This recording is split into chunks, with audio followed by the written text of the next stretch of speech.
आपका debut late हुआ, क्यों हुआ? तो पहला मैच ही भारत के खिलाफ। 30 साल मेरी उम्र थी, मैच्योर प्लेयर था, शादीशुदा था। मेरे ऊपर कोई ज्यादा इतना प्रेशर नहीं था और मैं परफॉर्म करना चाह रहा था क्योंकि मैच इंडिया के साथ था। ऑफ कोर्स प्रेशर तो होना है और ऊपर से इंडिया मार भी रहा हो तो फिर और प्रेशर।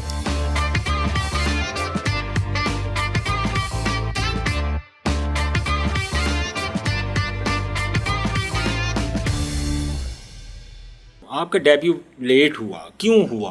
एक चीज़ तो ये, और अगर पहले क्यों टीम का हिस्सा नहीं बनाया गया? मतलब आपका जो डेब्यू पाकिस्तान के लिए हुआ वो आपका जिस तरह के आप बॉलर थे, जितना आप परफॉर्म कर चुके थे, तो आपका डेब्यू पहले हो जाना चाहिए था। लेट क्यों हुआ, क्या रीज़न बनी? और जब आपका डेब्यू हुआ तो सबसे ज़्यादा सपोर्ट आपको किसने किया टीम में? देखिए मैं तो कहता हूँ जब भी हुआ अल्लाह का शुक्र अच्छा ही हुआ। उसमें देखें पहले सकलैन मुश्ताक थे, तब मेरा चांस नहीं बना था। मैं 2004 में भी गया था कम में, 6 में भी गया था पाकिस्तान कैम्प में, सही है। मुझे चांस नहीं मिल सका।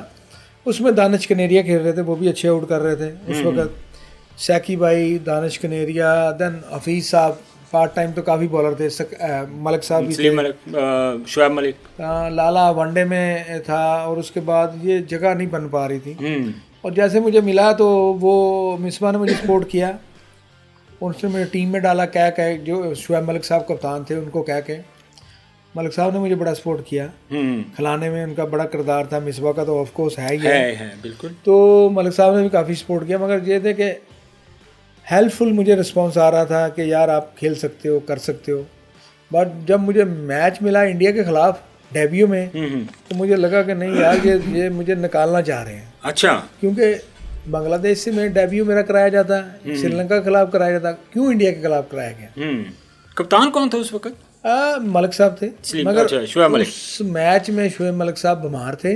ओके। और मिसबा लक, मेरी लक ये थी कि वो कप्तान बन गए। Oh yes, good luck. मतलब यहाँ से आपका एक बेहतरीन टाइम शुरू हो गया। हाँ, मिसबा ने मुझे आगे कहा कि आपने आज के मैच में लास्ट ओवर करने हैं। मैंने कहा मेरा डेब्यू भाई, लास्ट ओवर क्या ना, आप पहले में स्टार्ट में आपकी बस एक एवरेज बॉलिंग है, जब आप एंड पे बॉलिंग करेंगे तो आपकी एबिलिटी ज़्यादा नज़र आएगी। वो मुझे, क्योंकि उसके साथ खेलता रहा हूँ, उसने कहा तुम्हारी लास्ट ओवर जो ज़्यादा इफेक्टिव होती हैं देन के तुम मिडल में करें।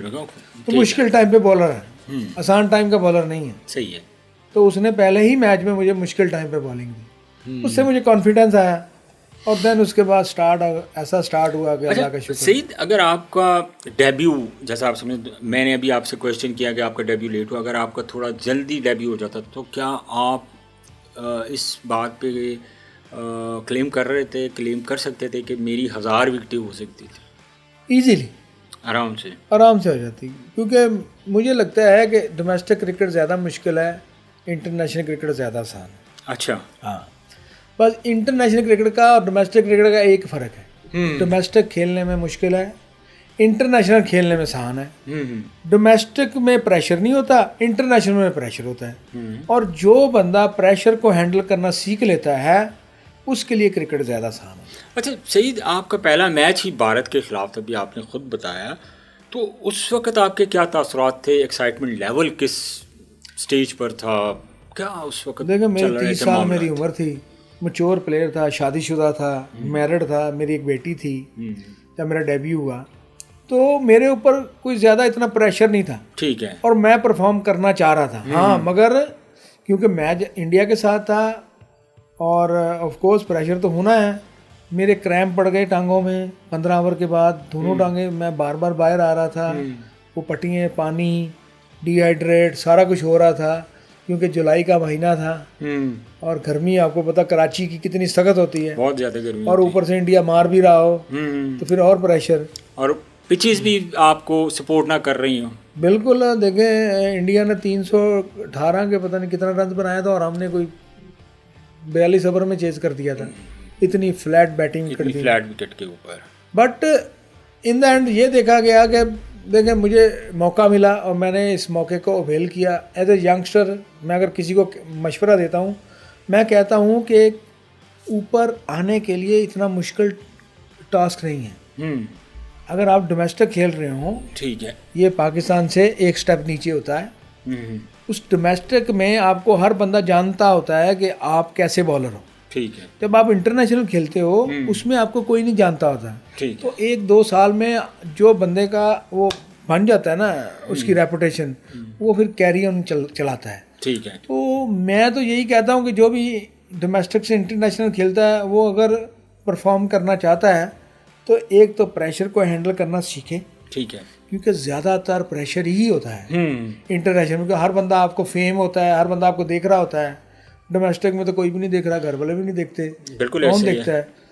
तो ये वजह से। लेकिन आप समझते हैं कि आजकल की डोमेस्टिक और फर्स्ट क्लास में काफ़ी हमारे पास, अगर मैं ये कहूँ कि क्वालिटी जो है हमारे पास उस लेवल की क्वालिटी नहीं है जिस तरह का, अगर हम उस एरा की बात करें जिस एरा में आप थे, हम खेले हैं उस दौर में, तो क्वालिटी ज़्यादा थी। लेकिन आज का एरा अगर हम देखें तो हमें इतनी अच्छी क्वालिटी, इतना टैलेंट ग्रास रूट लेवल पे या डोमेस्टिक क्रिकेट से हमें नहीं मिल रहा है। इसकी क्या वजह है? देखिए आजकल क्वांटिटी ज़्यादा है, क्वालिटी कम। यस। तो क्वांटिटी को हमें थोड़ा मिनिमाइज करना है, क्वालिटी को आगे लेके आना है। आप ठीक है, आप डिवीज़न 1 बना रहे हो, डिवीज़न 2 बना लो, डिवीज़न 3 बना लो, ताकि जो बंदा डिवीज़न 3 खेले तो 2 में जाए, परफॉर्म करे, 2 वाला 1 में जाए। ठीक है। तो इस तरह की डिवीज़न बना लो। आप एक बंदा साल में 25-25 फर्स्ट क्लास के मैच तो नहीं खेलने चाहिए ना, बिल्कुल ऐसे ही है। मैच थोड़े कम करें और जो क्वालिटी की जो आपने टीमें बनाई हैं ना उसको फोकस करें और नीचे वालों को पुश करवाएं कि आप ऊपर खेलें। तो ये सारी चीज़ें हमें खुद से सोचनी है। एज ए प्लेयर मैं चाहता हूँ कि हमारी, देखिए टैलेंट किसी भी मुल्क में कम नहीं होता। अगर हम थोड़ा फोकस करें, अपनी क्रिकेट को लाइव टेलीवाइज करें, लोग उसको देखें और खुद परखें, लोग बताएं कि यार ये तो बड़ा अच्छा परफॉर्मर है, इसको आगे आना चाहिए। उनको भी पता चलना चाहिए ना, बजाय कि सिर्फ सिलेक्टर को पता हो, स्कोर बोर्ड देख के, स्कोर कार्ड देख के बताएं कि यार ये इसने इतने स्कोर बनाए हैं। हमें ये भी पता होना चाहिए कि कौन सी विकेट पे बनाए हैं, किस जगह पे इसने बनाए हैं, ठीक है, किस टाइम पे इसने बनाया है। क्या कि वो टीम मैच हार रही थी, इसने 200 रन बनाए हैं। सही है। 200 रन बनाने के बाद टीम हार गई है तो इसका मतलब ये है कि उसने तो उसके ज़ाया हैं। यस। हाँ, एक बंदे ने 70 रन बनाए हैं, टीम को चाहिए थे 70 रन बनाना, कंडीशन के मुताबिक। कंडीशन के मुताबिक उसने अच्छा खेला है, वो आगे आ सकता है। ठीक है। ये नहीं है कि हर टीम एक मैच हारी जा रही है और एक बंदा हर मैच में 200 रन बना रहा है, उसकी टीम कुछ नहीं कर पा रही। सही है। तो वो जगह और कहाँ पे किया है, किस जगह पे किया है, कौन से बॉलर के खिलाफ किया है, पिच का बिहेवियर कैसा था, स्पिन थी, बैटिंग थी, बॉलिंग थी, क्या है, वो सारी चीज़ें परख के अगर आप टीम बनाएंगे तो मेरे ख्याल में आपकी मेहनत ज़ाया नहीं होगी।